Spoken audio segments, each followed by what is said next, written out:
నమస్తే.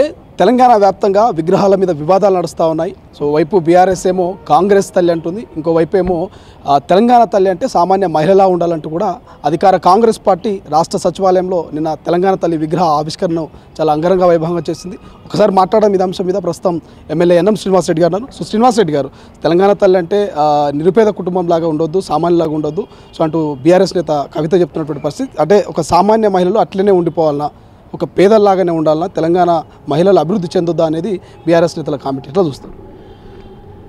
వాళ్లకు పూర్తిగా మైండ్ బ్లాక్ అయిందని నేను అనుకుంటా ఉన్నా. స్వాతంత్రం తెచ్చిన గాంధీ ఎట్లున్నాడండి? కొలాయి కట్టుకొని ఉన్నాడు. నెల్సన్ మండేలా గారు ఎట్లుండే అంటే వీళ్ళకు ఈ రాజకీయ అవగాహన లేదు. వీళ్ళకు కేవలం తండ్రి పార్టీ పెట్టిండు కాబట్టి దండుకోవడానికే యుఎస్ నుంచి వీడికి దిగుమతి అయిన లీడర్లు వీళ్ళు, ఇంపోర్టెడ్ స్టాఫ్ వీళ్ళకు సమాజం గురించి, జనం గురించి, తెలంగాణ ఉద్యమాల గురించి వీళ్ళకేం తెలుసు? ఎంత దారుణమైన స్టేట్మెంట్ అండి. బీదతనం కనబడుతుందా? మాకు అమ్మతనం కనబడతా ఉంది, ఆప్యాయత కనబడతా ఉంది. ఆ ఫేస్లో కానీ ఆహార్యంలో కానీ తెలంగాణతనం ఉట్టిపడతా ఉంది. ఇది నేనంటున్న మాట కాదు.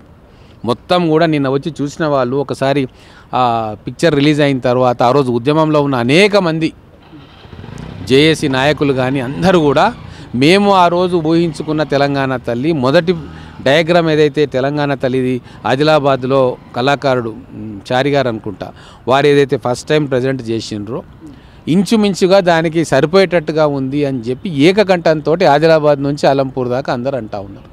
సబ్బండ వర్ణాలు ఈ తెలంగాణ తల్లిలో తమ వాళ్ళను చూసుకొని మురిసిపోతూ ఉన్నారు. కానీ వీళ్ళకి కనబడట్లే. వీళ్ళకి కేవలం వాళ్ళు తెలంగాణ భవన్లో కేసీఆర్ రూపకల్పన చేసిన తల్లే కనబడుతుంది తప్ప సమస్త 4 కోట్ల ప్రజల తెలంగాణ వాదుల మైండ్లో ఏ ఆలోచన ఉందో అది వీళ్ళకి అర్థమైతలేదు, అర్థం కాదు కూడా. ముఖ కవలికల్లో కూడా ఒక్కొక్కరు ఒక్కొక్క రకంగా సోషల్ మీడియాలో ట్రోల్ చేస్తారు. ముఖ్యమంత్రి గారి కుటుంబ సభ్యులాగా ఈ తెలంగాణ తల్లి ముఖ కవలికలు అంటున్నారు. సో వాస్తవానికి ఎవరిని చూసి ఈ ముఖ కవలికలు ఛాలెంజ్ చేస్తా వీళ్ళకు. ఏ రోజైనా రేవంత్ రెడ్డి గారి కుటుంబ సభ్యులు బయటికి వచ్చిండ్రా? ఏ రోజైనా వాళ్ళ మొక్కలు బయట కనబడ్డా? అసలు వీళ్ళు చూసిండ్రా ఎప్పుడన్నా? వాళ్ళు ఎట్లుంటారు? మేమే చూడలేదు ఇప్పటిదాకా. రేవంత్ రెడ్డి గారి సత్యమని ఎట్లుంటుందో మాకే తెలియదు. ఎమ్మెల్యేగా వీళ్ళకెట్ట తెలిసిందో నాకు అర్థం కాదు. అంటే ఏదైనా చెప్తే వినేటట్టు ఉండాలి. నోరు ఉంది కదా, మెదడు ఉంది కదా అని చెప్పి ఇష్టం ఉన్నట్టు మాట్లాడితే ప్రజలు నవ్వుకుంటున్నారు.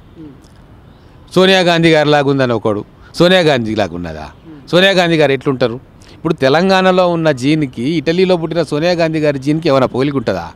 ఈరోజు అది అచ్చు తెలంగాణ మాతృమూర్తిలాగా ఉంది. ఇక్కడ చూసే ప్రతి తల్లి ఆయన ఆహార్యం అట్లా పెట్టిండ్రు. ఆ ముఖ కవలికలు కూడా ఈ మట్టిలో నుంచి వచ్చిన అమ్మల ముఖ కవలికలు ఎట్లుంటాయో దాన్ని అందంగా రూపాంతరం చేసుకున్నారు. ఎందుకు విగ్రహం కాబట్టి స్ఫూర్తి నిండాలి కాబట్టి ఖచ్చితంగా సుందర రూపమే ఉంటుంది. ఎక్కడ విగ్రహాలు పెట్టినా కూడా సుందర రూపమే ఉంటుంది. ఆత్మగౌరవంతో కూడిన, ఆత్మవిశ్వాసంతో కూడిన రూపాన్నే కవులు, కళాకారులు చిత్రీకరిస్తారు. కాబట్టి ఖచ్చితంగా ఈ మట్టిలో నుంచి వచ్చిన ఆలోచనలతోటి పురుడు పోసుకున్న తెలంగాణ తల్లి విగ్రహం అది. మీరేమో జీవో తీసుకొచ్చినాము, ఎటువంటి మార్పులు చేసినా అవమానపరిచినా చర్యలు ఉంటాయంటున్నారు. వాళ్ళేమో గాంధీ భవన్కి పంపిస్తాం తెలంగాణ తల్లిని, కాంగ్రెస్ తల్లిని అంటున్నారు. పంపించమనండి, ముట్టుకోమనండి చెప్తా. ఇది ఈరోజు రేవంత్ రెడ్డి గారు లేదా కాంగ్రెస్ పార్టీది కాదు, అది రాష్ట్రానికి ఇచ్చేసినాం. శాసనసభలో చర్చ పెట్టి మరీ ప్రజలు ఎన్నుకున్న శాసనసభ్యులు ఆమోద ముద్ర వేసిన తర్వాత చట్టబద్ధంగా దాన్ని ప్రజలకు ఇచ్చినాం. అది ప్రజల ఆస్తి. కాబట్టి ఈరోజు ఏం చేసినా రేపు తిరగబడేది ప్రభుత్వాలు కాదు, ప్రజలు. కాబట్టే దాన్ని టచ్ చేసి చూడమనండి. నేను ఛాలెంజ్ చేస్తున్న కేసీఆర్కు, కేటీఆర్కి. దాని గురించి అవాకులు చెవాకులు ఈరోజు అన్నారు కానీ మళ్ళీ అనమనండి. ప్రజలు పూర్తిగా అర్థమైంది వీళ్ళ నిజస్వరూపం, వీళ్ళ వికృత స్వరూపం. ఖచ్చితంగా ఈరోజు వాళ్ళు అధికారంలో ఎట్లయితున్నారో ఇంకా అట్టనే బిహేవ్ చేస్తూ ఉన్నారు. అధికారం పోయింది, ప్రజలు మాకు బుద్ధి చెప్పిండ్రు అన్న సోయి వాళ్ళకి ఏమాత్రం కనబడట్లే. ఖచ్చితంగా కవిత గారు చేసిన రిమార్క్స్ కానీ, కేటీఆర్ అంటున్న మాటలు కానీ అవి ఎప్పటికీ రికార్డులలో ఉంటాయి. రికార్డులలో ఉన్నా చెరిపేసినా అది తెలంగాణ ప్రజల గుండెల్లో మాత్రం ఎప్పటికీ ఉంటాయి.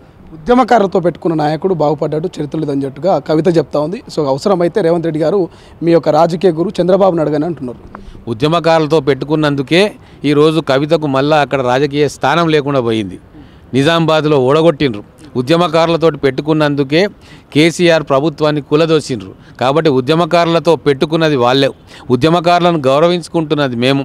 ఉద్యమకారులను తెలంగాణ ప్రభుత్వంలో వాళ్ళ సూచనలు సలహాలు తీసుకుంటున్నది మేము ప్రొఫెసర్ కోదండరాం లాంటి జేఏసీ నాయకుడు ఉద్యమకారుని ఎమ్మెల్సీగా చేసుకొని వారి సూచనలు తీసుకుంటున్నది మేము.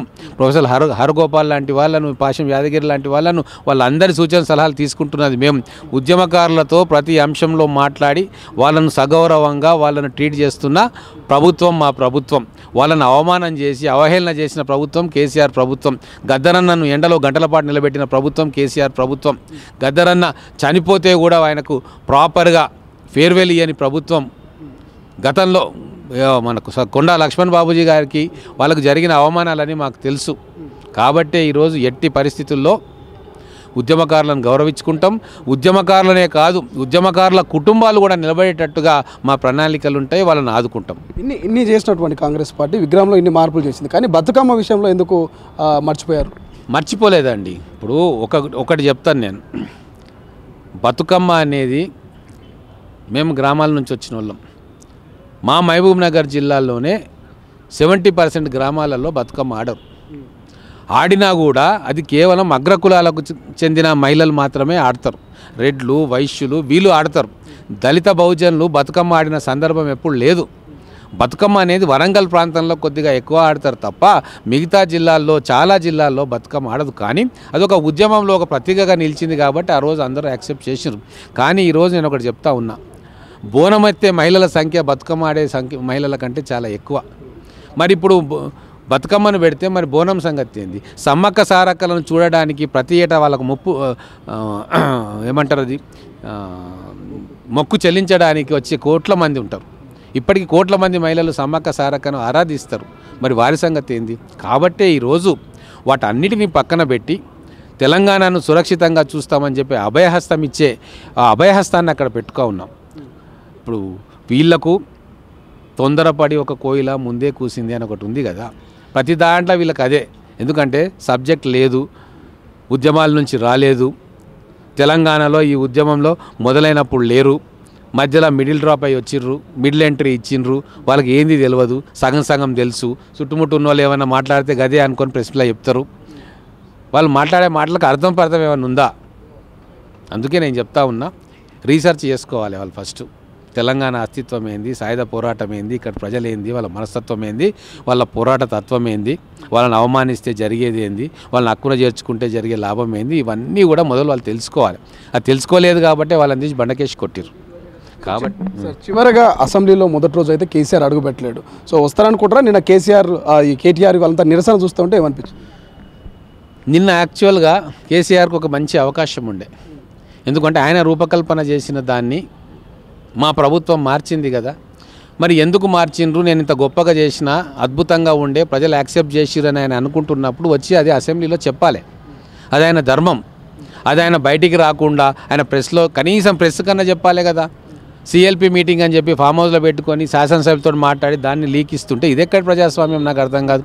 ఆయన ఏడ ఉన్నాడు, ఎవరికి కనబడుతున్నాడు, ఏ ప్రెస్ రిపోర్టర్ కలుస్తున్నాడు, పోనీ ఏ పత్రికా సమావేశం పెట్టిండా? ఏది లేదు కదా. మరి ఇప్పుడు ఆయన డ్రామా ఆడుతున్నాడు ఇక్కడ వీళ్ళిద్దరిని పెట్టి. నిన్న అసెంబ్లీకి వాళ్ళు వచ్చేది ఉండే, వాళ్ళు కూర్చునేది ఉండే. ఖచ్చితంగా ఒకవేళ ప్రజలంతా తప్పు చేసిందని ఆయన అనుకుంటే ఎందుకో తప్పు ఇది అని చెప్పాలి.